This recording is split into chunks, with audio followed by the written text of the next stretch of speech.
I'm going to start with discussing a small case of a borderline personality disorder. Out of all the disorders, most interesting is borderline. True or false? So let's learn together. Why is it कि borderline को इतनी lift मिली हुई है? कोई और personality disorder इसके करीब नहीं पटकता. Why is that? Borderlines tend to be most interesting people. They seem to be living life very authentically. They're full of power, energy. They are able to express themselves fully. क्योंकि ये society हमारी एक Hippocratic किस्म की society है. यहाँ पे वही कामयाब है जो चुप करके बैठा हुआ है, अपने इमोशंस कॉन्स्टिपेटेडली दबा के बैठा हुआ है, और जो ये नहीं कर रहा उसको हमने फॉरन लेवल लगा दिया borderline. Is it true? कोई लड़की उठ के कहती है मैंने ये करना है, चलो जी साइकियाट्रिस्ट के पास, साइकोलॉजिस्ट के पास, एंड borderline. लड़के ने चीटिंग कर ली, आपको गुस्सा आया, आपने उसको दो लगा दी, borderline. ये लड़की ऐसे नहीं करती, ऐसे नहीं. It's heavily culturally tainted. ऐसा ही है ना? तो यहाँ पर मतलब तो नहीं काम चल रहा. तो क्या borderline कोई वाकई डिसऑर्डर है? क्या उसके पीछे बायोलॉजी का काम है या ये कल्चरल कंस्ट्रक्ट है? ये क्वेश्चन हम देखते हैं तो मैं थोड़ी सी बायोलॉजी भी देखूंगा और कुछ हम साइकोलॉजी भी देखते हैं, and we will try to find how to help such person. थोड़ा शुरू से करते हैं गनबर्ग का, तो कहता था कि ये एक एक्सट्रीमिस्ट किस्म के लोग होते हैं. पाकिस्तानी वैसे एक्सट्रीमिस्ट है. लड़के के कैश नहीं आते तो ज़्यादा एंटी सोशल में चले जाते हैं, तो लड़कियां अगर वो एक्सट्रीमिस्ट हो तो वो इसमें फंस सकती हैं. Psychotherapy works but not in everyone. Syndrome of anger, identity disturbance, depressive loneliness and relationship issues. Anger तो वैसे पंजाबी एंगर तो हमारा एक फर्ज है. Depressive loneliness is another name for existential crisis. तो कोई भी समझदार सोचने वाला जो ब्रेन होगा they can suffer from it. उसके अंदर जब आइडेंटिटी डिस्टर्बेंस आ रही है, क्योंकि बहुत ज़्यादा नई नई आइडेंटिटीज आ रही है. कोई LGBTQ बन गए, कई पेशेंट्स आगे कहते हैं हम वो हैं, मैं तो वो क्या है, मैंने वो हो गया, वो नहीं वो. तो there are so many names, 100 से ऊपर कैटेगरीज बन गई है. तो आई टेक्निक यार मुझे अपनी ज़बान में बताएं, वेस्टर्न सिंपल ना बताएं तो फिर आसानी हो जाती है. तो there are lot of lingo problems also. नई नई चीज़ें आती जा रही हैं. जो क्राइटेरिया है वो कुछ इस किस्म का है कि any person showing impulsivity, sexual behavior, spending, driving, rigidity. आमतौर पे anybody who has money they can do these things. हम पैसे आप खर्च भी कर रहे हैं, पार्टी भी कर रहे हैं, गाड़ी ड्राइव भी कर रहे हैं, गुस्सा भी है, मुझे अकड़ शक्ल भी है. क्या ये डिसऑर्डर है? Who will decide कि ये डिसऑर्डर है कि नहीं? तो एक न्यूट्रल क्राइटेरिया होना चाहिए. ये तो नहीं कि जो फंस गया उसको डिसऑर्डर है, जो नहीं फंसा वो ठीक है. So lot of disorders in psychiatry, but I think this is the most one interesting because ये जो है एक और criteria के identity, empathy, self direction, intimacy को तो कौन? अब self direction तो एक universal problem है youngsters में. Competition बहुत ज़्यादा है, pressure घर से बहुत ज़्यादा है पढ़ने का. Empathy एक और interesting phenomenon है. Can you really empathize? Heart failure होता है तो क्या आप कैसे हो कि भाई मैं समझ सकता हूँ हार्ट फेलियर कैसा होता है. तो क्या आपने सर जैसे कि टांग टूटी हो आप, मैं समझ सकता हूँ कि आपकी टांग टूटी है तो क्या होता है. वो कहेगा ਤੁਹਾਨੂੰ ਕਿਵੇਂ पता थोड़ी भी टांग टूटी होगा ना ऐसा. तो ये एम्पैथी एक हमने लफ्ज़ बड़ा अच्छा बनाया हुआ है, लेकिन क्या ये वाकई आप समझते हैं कि यू कैन ट्रूली एम्पैथाइज? अब्बा फौत हो गए, मैं समझ सकता हूँ आपके अब्बा भी फौत हुए. अगर नहीं फौत हुए तो you can't actually understand. Only by experiential knowledge you can understand. I cannot understand how it is to be a woman. You cannot understand how it is to be a man. True or false? Simple सी बात है.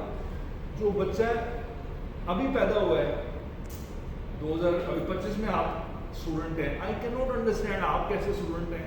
And you can not understand कि वो पुराने ज़माने में कैसे थे, ना मोबाइल था ना टीवी था, वो कैसे पढ़ते थे. नए बच्चे को समझ भी नहीं आई कि है वो कैसे होता था. मतलब आप क्या कहते थे ब्लैक बोर्ड, वो क्या होता है, चौक से मारते थे टीचर, वो क्या होता है. सो एक्सपीरियंशियल. हाँ, जो क्रिएटिव होंगे आप में से, बहुत creative, they can structurally form an image. वो कुछ हद तक कर सकते हैं. एक्टर होते हैं ना, वो उसको बताते हैं कि आपका रोल है, आपका फौत हो गया, तो वो अपन एक फौत करा के या किसी और को फौत करा के, वो कुछ लोगों में ऐसी पावर्स होंगी. तो अगर आप में वो पावर्स हैं, देन यू कैन एम्पैथाइज. लेकिन नॉट एवरीवन के जो भी आया वो सब, दिस इज जस्ट शोइंग कि भाई. So border line is just like this fast car. बड़ा सा इंजन है, उसका गुस्सा आता है तो गाड़ी को चला दी, स्पीड से गई, पेट्रोल बहुत पिया, महंगी गाड़ी, सब अफोर्ड कर सकते. इस गाड़ी के अंदर क्या है ये हमें देखना है. हमें पता चल जाएगा कि भाई बॉर्डर लाइन के असल मसाइल क्या है और हम क्या कर सकते हैं. टिपिकली जो आप देखते हैं केसेस को, कुछ हम इस तरह डिसाइड करते हैं कि अच्छा क्या हुआ, इसको स्ट्रेस क्या हुआ है, ओके इसका ब्रेकअप हुआ है, ओके ठीक है. तो ये जो सिम्टम्स आ रहे हैं, तो सांस नहीं आ रहा, ओके प्रॉब्लम डिसोसिएटिव सिम्टम्स, और एक्ट आउट कर रही है, खातून हाथ काट रही है, जो पहले भी करती थी, ओके ठीक है. अनस्टेबल इंटरपर्सनल रिलेशनशिप का हमने फौरन लेबल लगा दिया. चाहे चीटिंग लड़का कर रहा हो, चाहे वो पहले लड़के के साथ वो भी चीटिंग करता हो, दूसरा भी करता हो, ठीक है ना. अब अगर सिस्टम में चीटिंग आई हुई है और वो अपना फील कर रहा है, तो क्या उसको फील करना गलत है? क्या उसको एक्सप्रेस करना गलत है? मतलब उसको ब्रेन में इतना प्रेशर आया, उसमें अच्छी मोहब्बत कर रही, सच्ची मोहब्बत कर रही है, अब वो समझ नहीं आ रही है मेरे साथ ऐसा क्यों हुआ. सिम्टम्स आ जाएंगे. अगर लड़की ने जुल्म किया होगा तो लड़के में आ जाएगी सिम्टम्स. 9-1 रेशियो है पाकिस्तान में फिलहाल, जो बदल खवातीन को ये होता है. अब ऊपर हमारी है कि यार इसका सेल्फ इम्पल्स का प्रॉब्लम है, सेंस ऑफ सेल्फ है कि नहीं, ये हमने इसको कर अंडरस्टैंडिंग रखी हुई है ज़हन में और इसी पे हम चल रहे होते हैं. लेकिन we need to go a little bit down inside the brain. ये नेटवर्क्स है ब्रेन के, जो हजारों लाखों जो नेटवर्क्स हैं, they work like this. This is a network. जब डिफॉल्ट नेटवर्क चल रहा होता है तो रेस्टिंग स्टेज पे ब्रेन में ये एरियाज ऑफ होते हैं, डिफरेंट जगहों पर ये काम, ये डिफॉल्ट स्टेट है, करंट चल रहा है. ये ट्रॉमा भी हो सकता है, सोच रेस्टिंग स्टेज भी कह सकते हैं. इस स्टेज के ऊपर इसको हम इस तरह देखते हैं कि 3 नेटवर्क्स डिस्कवर हुए हैं जिसपे आप सारे डिसऑर्डर्स को समझ सकते हैं. Default network activates when not performing a task. तो आप बस ज़हन में सोच रहे हैं या कोई प्लान बना रहे हैं, शेख भी शायद इधर ही था, ये डिफॉल्ट स्टेट है. सीनियस नेटवर्क होता है switching between default and central executive network. जब आपने सोचना है कि मैंने कुछ करना है कि नहीं करना, स्विच, ये स्विच है. अगर आपने प्लान कर लिया कुछ करने का, तो फिर आपका दिमाग ऑन होगा. इसीलिए जबरदस्ती नहीं किसी को पढ़ाया जा सकता. अगर आपने सोचा है कि मैंने सुनना है तो सुन सकते हैं, अदरवाइज इन्फॉर्मेशन अंदर जा रही है लेकिन नेटवर्क ऑफ किया हुआ है. अनफॉर्चुनेटली मैंने भी बहुत सारे लेक्चर सुने, नेटवर्क ऑफ ही रहा, ऑफ नहीं रहा. हाँ, ये क्या आपस में रिलेशनशिप चल रहा होता है. डिफॉल्ट वो सेलियंस से सोचा वापस आ गया. ये कौन से एरिया? आईएनएस मेरा favourite area. This is the brain inside the brain. Brain के अंदर एक ब्रेन है, जो एरिया है, यहाँ पे 3 हाईवेज हैं. एक हाईवे पे इमोशंस की फाइल्स जा रही है, एक के अंदर कॉग्निशन की जा रही है और तीसरे के अंदर बॉडी की जा रही है. अगर इमोशन ज्यादा होंगे आपके बॉडी के सिम्टम आना शुरू होंगे. This is the proof conversion disorder has a biological problem. आज एक पेशेंट आई ऐसे ही कुछ था, उसके फादर फॉत हुए थे और ये सिम्टम चल रहा, पाँव नहीं चल रहा, और डेली हमारे 2-3 ऐसे मरीज कम से कम आते हैं। इंसुला इज एट फॉल्ट, इसका नाम मैंने इंसुलाइटिस रखा हुआ है कि यार ये इंसुला उठ गया। अब हाउ टू रिपेयर इंसुला, क्या बातों से रिपेयर हो सकता है? ठीक है, समझ रहे हो? तो अगर आपको कोई इस्लामाबाद में तो जाया जा सकता है, तो जाया जा सकता है, तो बातों से रिपेयर हो सकता है, लेकिन बस फिर पूरी 10 साल बाद जाके अगर असल फॉल्ट है, आपको नजर आना शुरू हो गया, हार्ट फेलियर में पता चल गया ना, हार्ट फेलियर ये दवाई। इसी तरह ब्रेन में नाउ वी अंडरस्टैंड कि there is no somatization disorder, there is something deep which is at fault that needs to be fixed. So when anger ruminates, जब गुस्सा आता है महबूब पे, आशिक पे जिसने झूठे वादे किए होते हैं, और आपका ब्रेन भी फोकस्ड है, पूरा इश्क है, पक्का वाला इश्क, फिर उसकी खैर नहीं और आपकी भी खैर नहीं, क्योंकि ब्रेन इज वर्किंग 24/7। कभी ना कभी बहुत आशिक वर्किंग आती है, आशिक मैं कहता यार छोड़ो, नहीं सर वो उसने उसको क्यों मैसेज किया, उसके साथ ऐसा क्यों किया, अब वो गुस्से में खुद ही नींद के गोलियां खाती है, सिस्टम और रिपेरेट करता है और फंस जाता है सामने। देयर इज अ रीजन, या आपस में नेटवर्क इसके डिफरेंस हो गई है।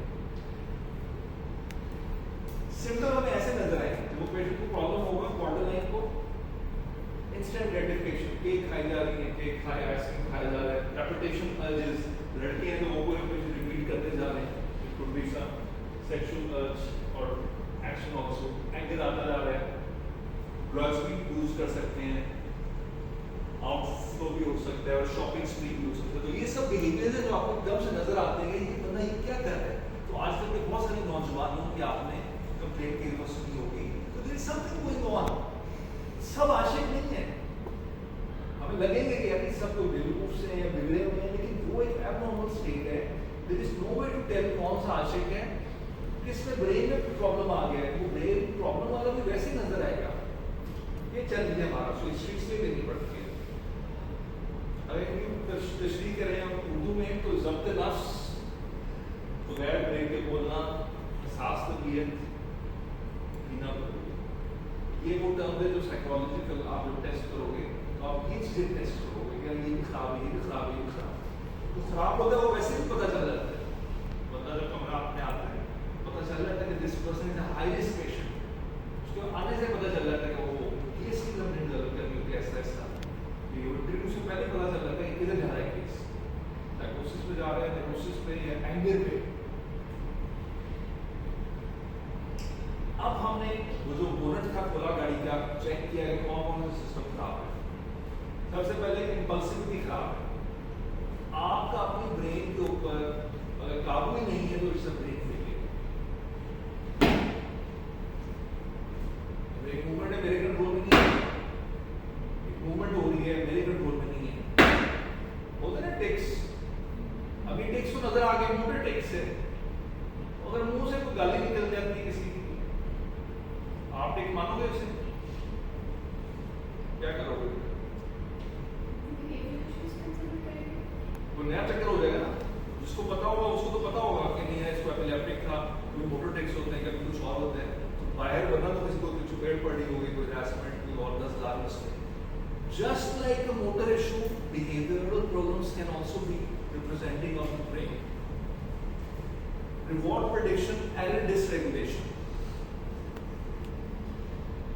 केक खाने से वजन बढ़ेगा, पता है हमें, इसका फैंसी नेम है रिवॉर्ड प्रेडिक्शन एरर डिसरेगुलेशन।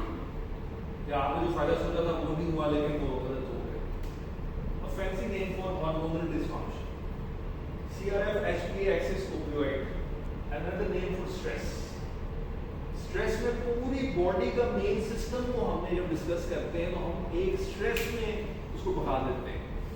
जो लोअर स्ट्रेस है दैट इज लाइफ थ्रेटनिंग।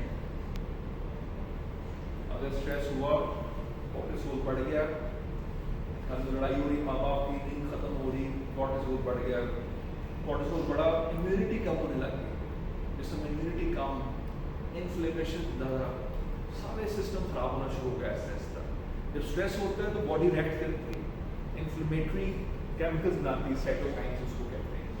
उन्हीं को अगर वो चलते जाएंगे तो finally you will have a पीकॉस। सब औरतों को पीकॉस क्यों हो गया? बिकॉज स्ट्रेस को हमने ठीक ही नहीं किया। जो एंटी डिप्रेशन देने का टाइम था तो हमने गपशप लगा कर उसको बढ़ा दी। एंटी डिप्रेशन कौन है? सुना ना आपने एंटी डिप्रेशन का? Anti depression is the only true friend of the brain. आप में से कोई किसान है जो खेतों में आपने दरख्त लगाने होते हैं, सब्जियां या कोई फसल लगानी होती है, उसमें फर्टिलाइजर डालते हैं। वो फर्टिलाइजर ग्रोथ फैक्टर होता है जमीन का। तो आपने आंखें तेज करनी होती है तो आपको विटामिन ए से इस्तेमाल कर लेते हो। ब्रेन के लिए कोई बादाम खा लेते हो, हड्डियों के लिए दूध शुद्ध पी लेते हो, ठीक है ना? ब्रेन के लिए क्या डलेगा? ब्रेन के लिए वी नीड ग्रोथ फैक्टर्स, जिसको BDNF कह सकते हैं, और भी बहुत सारे नाम हैं। SSRIs are one of the family. Any anti depression, वो कंपनी का मसला है कि वो दूध प्रेमा का दूध है कि हल्ला का जो भी है, लेकिन दूध पिलाना तो जरूरी है। आज का main message, when there is a biological problem, antidepressant is must, just like the heart failure. All the time you waste in starting the medication. अगर 1 नैनोग्राम भी ब्रेन का कम होता है, अब इस मोबाइल का एक हल्का सा भी सिर्फ कोई जो उड़ गई चीज खराब हो जाएगा ना, ब्रेन का 1 नैनोग्राम भी कम होता है तो everything is going under stress. कितना आसान तरीका है। जी जी। But aren't we already over medicated in Pakistan? I don't know who is over medicated. I am rightly medicated. I can't comment on everybody else. I don't know which patient we are talking about. Okay. So yes, if somebody has a diabetes, you are trying to increase the age through controlling cholesterol. You are reducing blood pressure. You are reducing smoking. You are initiating exercise. You are उनको पतला करना चाह रहे हैं, खाने को तो बहुत सारी दवाइयाँ देते हैं। आप डायबिटीज में मिसाल के तौर पे 5-6 किस्म की दवाइयाँ दी जाती हैं मुख्तलिफ जगहों से हार्ट को बचाने के लिए। हार्ट के लिए अलग दवाइयाँ होती हैं, ब्लड प्रेशर कम, खून पतला, ब्लड प्रेशर कम, एक दवाई से नहीं तो 2 से 3 से 4 से। कभी आपने ऐसा सुना है कि किसी को इन्फेक्शन हुई हो तो हमें कहा यार दवाई को काम ही नहीं करेगी तो दवाइयाँ छोड़ दो? नहीं, आप तो दूसरी एंटीबायोटिक देते हैं, एक से नहीं तो दूसरी से, तीसरी से, चौथी से। वो तो हो चुका है, क्योंकि सारा जोर जो इधर लगना था, दिमाग पे लगना था, वो तो आपने एंटीबायोटिक को गुस्सा निकाल दिया।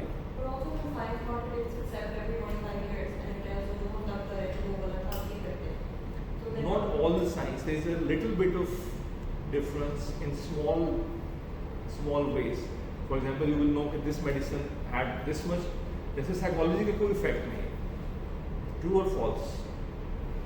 You will find some researches which will tell you कि जो साइकोलॉजी का फायदा हमें ख्याल था इतना इफेक्ट साइज असल में से फॉल्टी वन। तो क्या आप कहेंगे कि there is no psychology? You will say no, let me look for another researcher. There could be different point of views, लेकिन overall पूरी दुनिया में हर मुल्क के अंदर जो साइंस होती है उसमें कुछ कंसेंसस होते हैं। जब पूरी दुनिया का ख्याल होगा तो फिर हो सकता है, अगर पूरी दुनिया का ख्याल गलत हो सकता है। I'm with you. There is a lot of conspiracy that these side researches are backed by big pharma that want you to buy these antidepressants. I treat daily number of patients who are just living because of the medications. If you come and do a clinic with me, you will see patients who are extremely disturbed. Lives are going down. The pure psychiatric cases. जब आप देखोगे तो फिर पता चलेगा, ठीक है?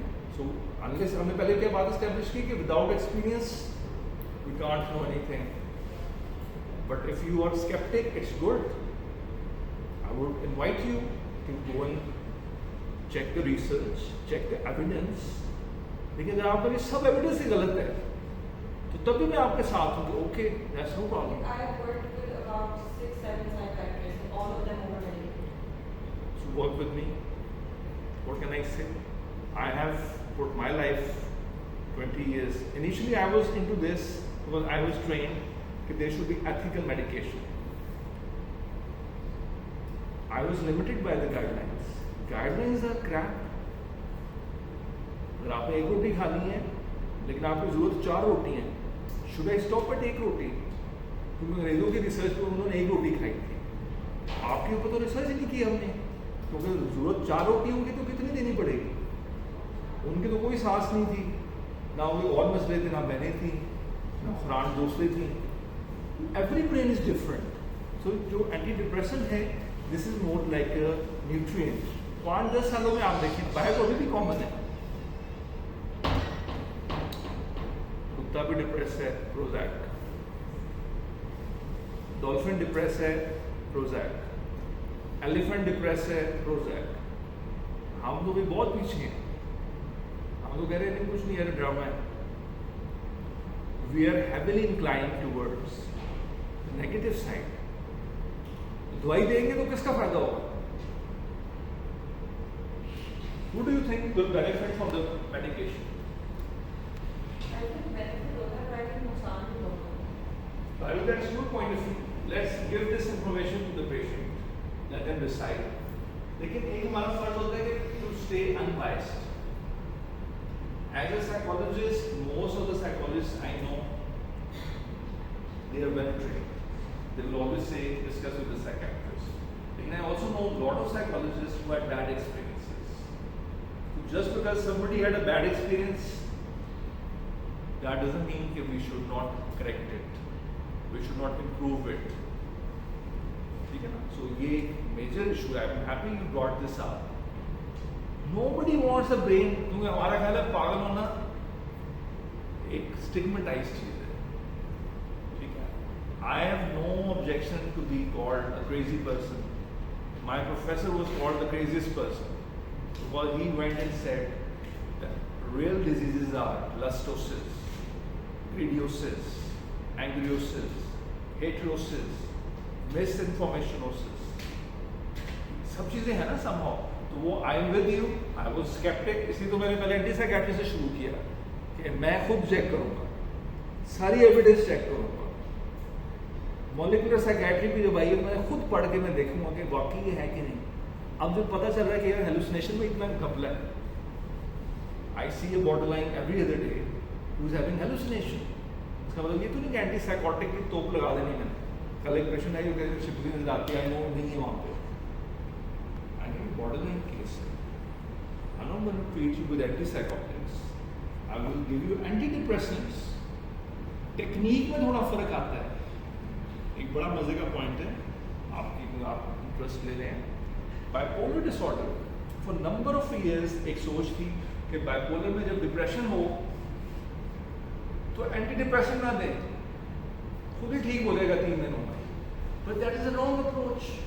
अब साइंस बता रही है कि भाई स्विचिंग सब में नहीं आनी। जब तेज ब्रेन चलेगा, जब आप बहुत तेज भागोगे, वो थोड़ी देर के लिए होगा। तो बाकी जो 9 महीने हैं आपको we'll have to refuel you, क्योंकि आपने वो 9 महीने का 3 महीने में अपने आप उड़ा दिया।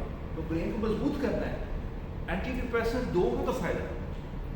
तो ये I am with you that overall techniques keep on improving. क्योंकि हम इकट्ठे हैं ना सब ह्यूमन साइंस के हवाले से, तो उसमें फ्रॉड भी होते हैं। कभी कभी एक दफ़ा अमेरिका में फ्रॉड हो गए, उन्होंने कहा जी बच्चों में बाइपोलर बहुत ज़्यादा है। वो फिर 8-10 सालों में पता चल गया कि वो ये तो रिसर्च का मसला है, रिसर्च मल्टीप्लाई हो गई सब। एनीवेज ऑल द फंक्शन, ये तो मैंने डिप्रेशन की बात की है। ब्रेन में we are able to improve the attention, improve the concentration, reduce the falling. अब आपको पता है पाकिस्तान में डिमेंशिया बहुत तेजी से बढ़ रहा है। And which medicine is anti dementia? कर कौन रही है? Sleeping medicine, sleeping pills dementia कर रही है। बचाने वाली कौन सी ड्रग है? Anti depressant. ठीक है।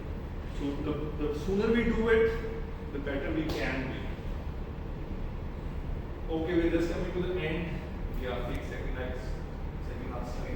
जो पेशेंट देखते हैं तो हम 4 चीजों पे बिहेवियर, इमोशंस, कॉग्निशन और रिलेशनशिप्स पे बात करते हैं।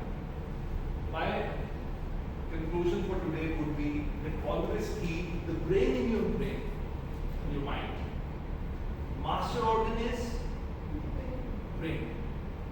All the symptoms you are seeing, चाहे वो cognitive हो, behavior हो, कोई भी symptom हो, ठीक कैसे होगा? ब्रेन के साथ। एक्सरसाइज करने का टाइम होता है सबके लिए, लेकिन जब आपको डायबिटीज हो जाती है, you have to be given insulin because each day is killing you. Heart failure वाले को नहीं कहते कि आप जंप पे लगाएं, वो कहते हैं अब आप दवाई खाएं और थोड़ी थोड़ी एक्सरसाइज करें। इसी तरह किसी का ब्रेन बहुत ज्यादा चलता रहा है, नेगेटिव में चलता रहा है, नींद उसकी खराब रही है या और ऐसे प्रॉब्लम्स रहे, दे आल्सो नीड मेडिकेशन उतनी ही जल्दी जितना बाकी में जरूरत है। और इसके साथ हम इस पे आते हैं, स्लाइड पे आते हैं कि ये जो मशीन हमें, जो गाड़ी का मशीन खोली थी हमने, तो अब इसको क्या ट्रीटमेंट देना चाहिए? Dialectical behavioral therapy, compassion, love, kindness, naltrexone, किस किस्म के ट्रीटमेंट देना चाहेंगे आप?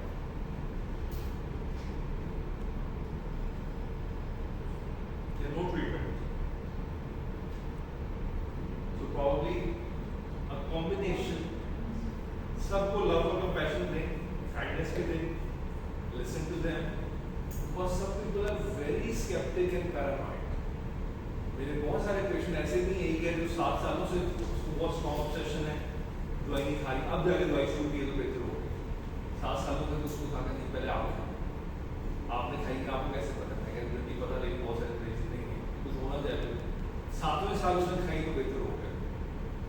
ठीक है, एक और पेशेंट है वो है स्ट्रॉन्ग हाइपोकोंड्रियोसिस, वो लड़ना आता तो लड़ना नहीं, तो चक्कर आता नहीं होता है, वो तो मैंने भाई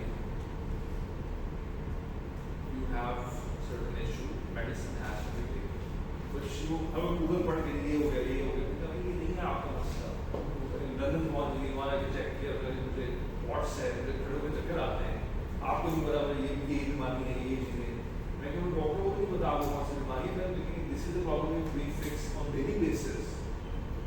ठीक है, लेकिन we can't, there are strong people, कई लोग होते हैं काफ़ी एनर्जेटिक एंड पावरफुल, तो जिनको ट्रस्ट ना मिला हो लाइफ में, वो दूसरे पे ट्रस्ट नहीं कर सकते। लेकिन जब आपको हार्ट का मसला होगा तो यू हैव टू ट्रस्ट, तो दांत को निकलवाना पड़ेगा तो I have to trust a dentist, I am really पसंद, मैं कहूँगा नहीं यार चलो इन सब में से ये ठीक लग रहा है, ओके ट्राई कर लेंगे। बहुत सारी चीज़ें हमारी मुश्किल कॉर्नर होती है, उस वक्त आई वुड सजेस्ट कि go and talk to your best friend, दोस्त फिर आपको समझाते हैं, उसको पता होता है कि कैसे समझाना है। And we come to the last slide. वो प्रोफेसर साहब चले गए, स्पिरिचुअल टर्म्स छोड़ गए और नई terms, biological, my passion reshifted back to the science, and I'm very happy with it because there is so much to learn. You just type neurobiology or whatever disorder you want to study, and there's so much data. तो आप data पढ़ेंगे तो you will realise that 1 nanogram can change your life. You can not waste, वो time कम है, no time to waste, तो अगर आपको एक काम करने में 10 घंटे लगते हैं, and with the right medication you can do in 1 hour, what would you like to do?